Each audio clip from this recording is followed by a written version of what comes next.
Hi, this is Chris Whips. Today we are going to make an Agarose gel for separating fragments of DNA by size. And one of the first questions we might ask is how big of a gel we need to make. Now it depends on how many samples you need to separate, how far you want to separate them, and depending on the lab you're in, you might have some different options. So I'll show you what we have here in our lab. So in our lab we have a few different electrophoresis systems. We just call them small, medium, and large. This is our small electrophoresis setup. Here's the gel tray that goes with it. And there are different sizes of combs as well that will fit this. This is a 10 well comb. This is a 6 well comb. This is going to create bigger wells, say, than this one. The next is our medium-sized gel. This is the one we use probably the most. Again, this one has a few different kinds of combs. We primarily use these 20 well combs. There's also 12 well if you want to get more volume into those wells. These are going to create bigger wells. This is our large gel rig. We use this one occasionally, and it allows us to run up to 200 samples at a time. So each of these combs is 50 wells, and there's many different spots you could place these combs. So you could have up to 4 combs in here and run as many as 200 samples at a time. So those are our 3 main gel rigs that we use. And today we're going to use our medium-sized gel rig and this gel tray. So we'll need to figure out how much gel volume do we need to make to fill that up.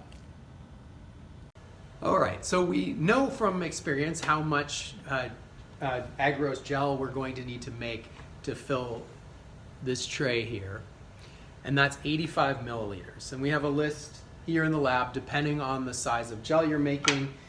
Say you're making one of these smaller gels, that takes 35 to 40 milliliters. And so you can refer to something like that, or if you're using a new gel rig for the very first time, you can read the manufacturer's recommendations, or even measure the size of the tray and estimate the depth of the gel that you want and calculate the volume you would need. So there's all kinds of ways to do that. For this one, we know we want 85 milliliters of gel. So we'll get a flask.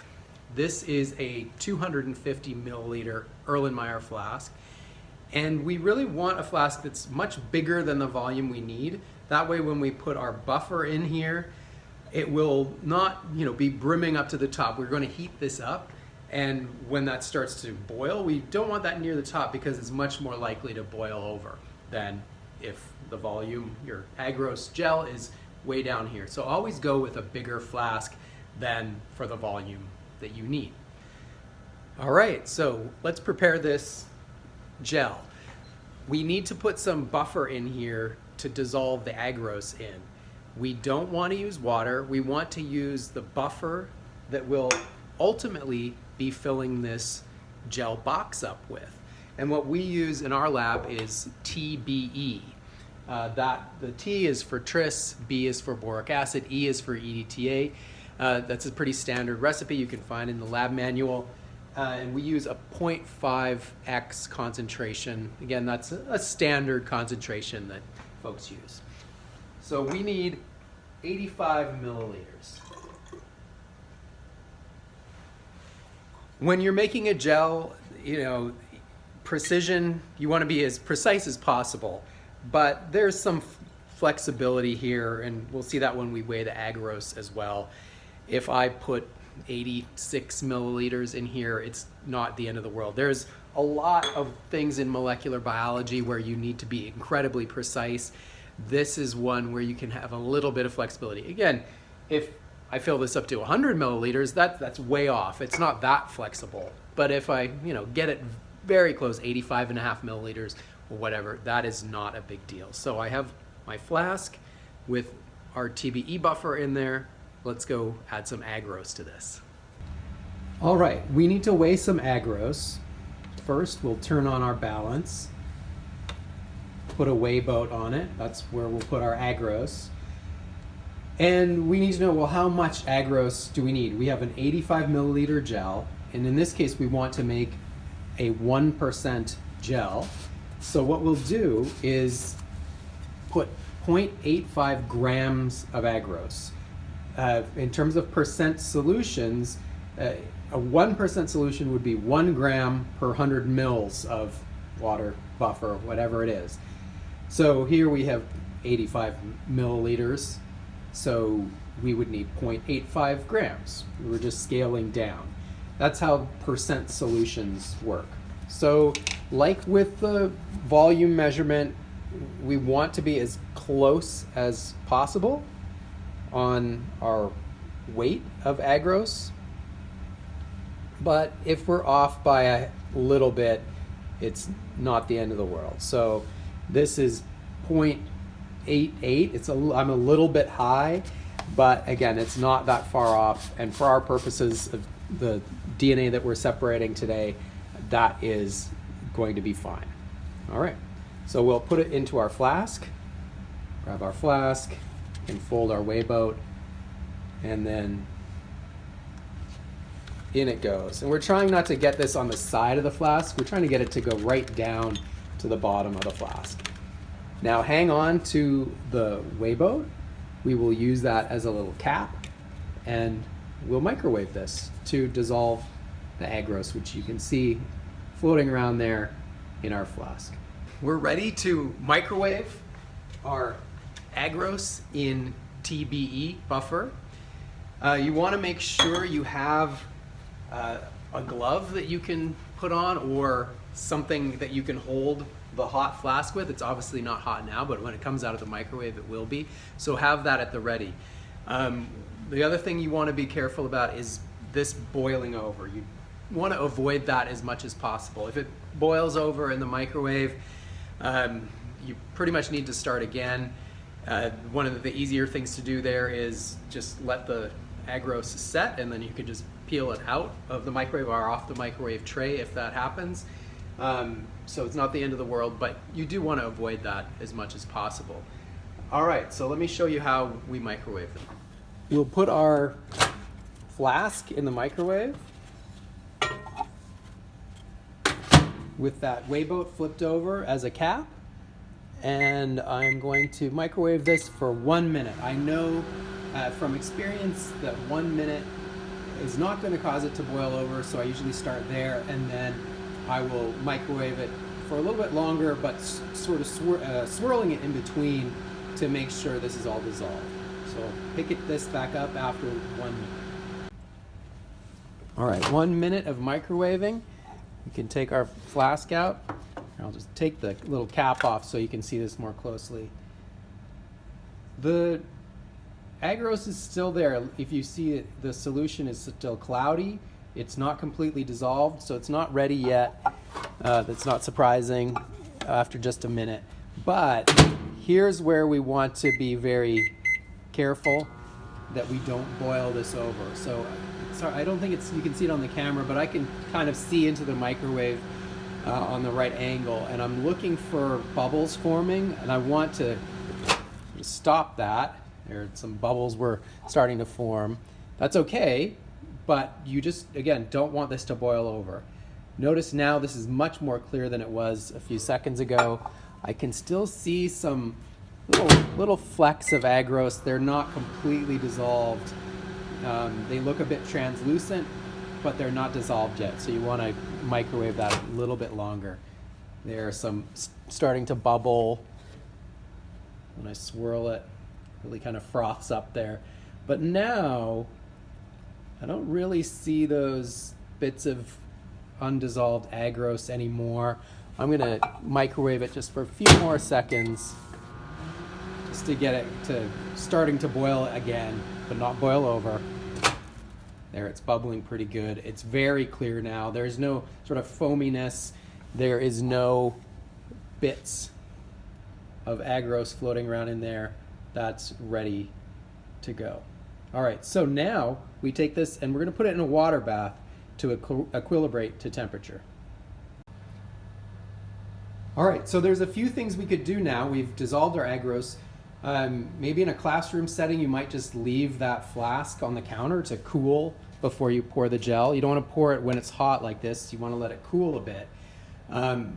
that might be fine in a pinch, but on the counter you're going to get cooling maybe more along the edges and less so in the middle. And so we really want to avoid that, and we just put it into a water bath instead. Now, to keep that flask from sort of floating and tipping over, we'll use lead rings to hold it in place. Okay, so let's put this in our water bath. We use these lead rings. Take the little cap off, put that lead ring on the flask. We'll put the weigh boat cap back on once we get in here. So we'll put our flask in there. There's enough water that it will go up to the point where, beyond the point where our Agarose solution is.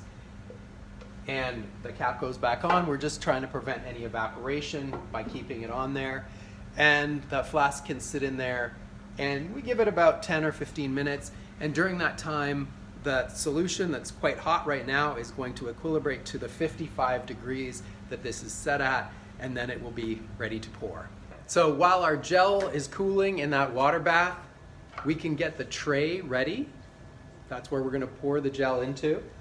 And what we like to do is just use tape to seal the ends. These gel trays also have grooves in the ends of them, where we can place these gaskets.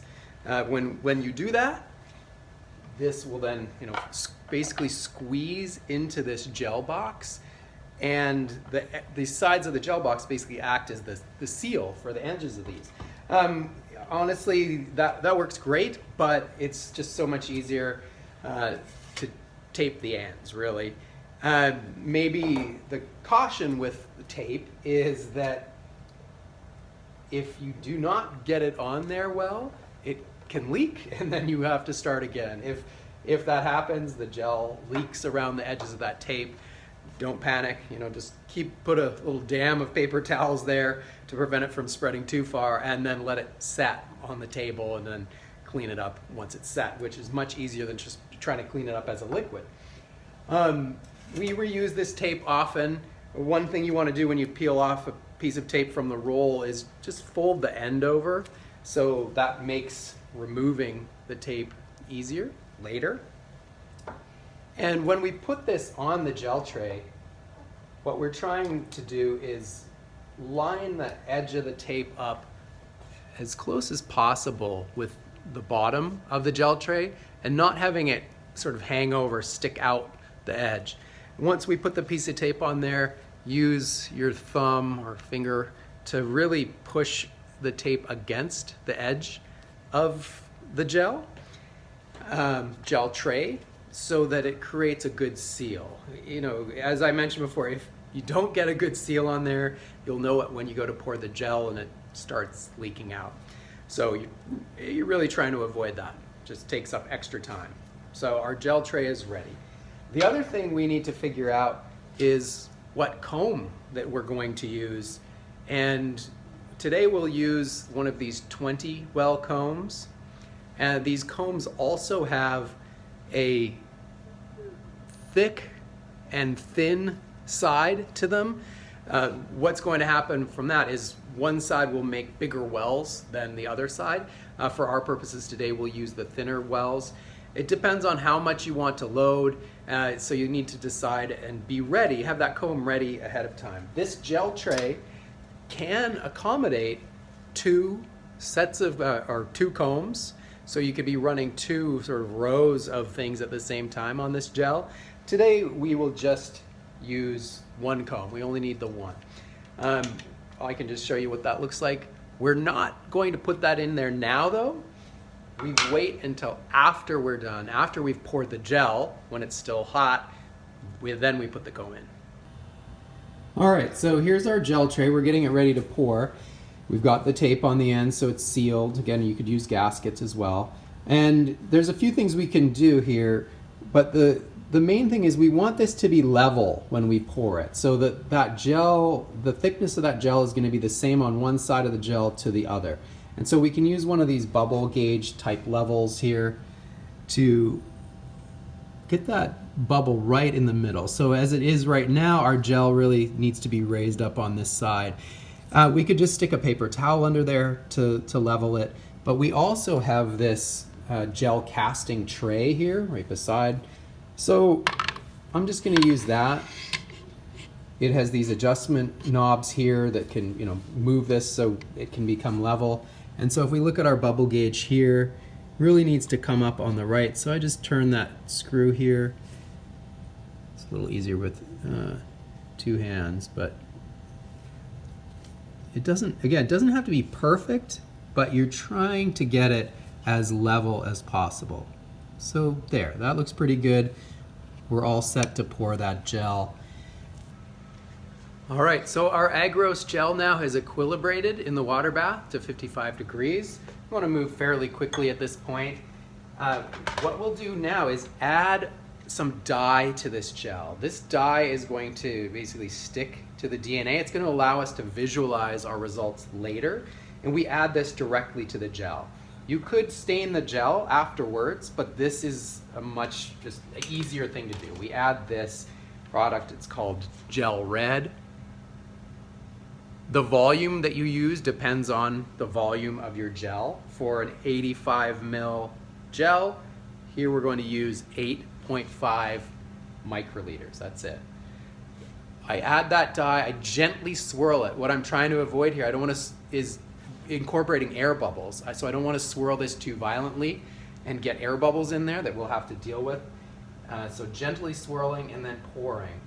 And you know, you don't want to go too slow, but you don't want to just sort of splash it around in here. So just, you know, take your time, pour it in there, just a few seconds. Now we grab our comb. I'm making sure I'm picking that narrow side of the comb. Place the comb in the grooves at the top of the gel, and I want to make the comb, you can slide it left to right a little bit. You want to make it sort of equidistant from either side, so the gap on either side is the same. As the gel, you know, the gel tray cools or gets hot, it'll sort of flex a little bit, and as it cools, it'll kind of come back together. It's very, very minor, but placing the comb in the middle sort of removes any issue of, say, one of those sides coming up and pushing against the comb. We're just trying to avoid that. So make the comb centered. All right, so we've poured our gel, we've added our comb. If you forget the dye, you might start again rather than doing the staining afterward. It's probably easier just to make the gel again, let it set, throw it out, get another one started. If you forget the comb, there's not much you can do about that. You will need to start again. So those are the things to remember. Add the dye and then add the comb or combs, depending on how many rows you're going to need. Today we just need the one.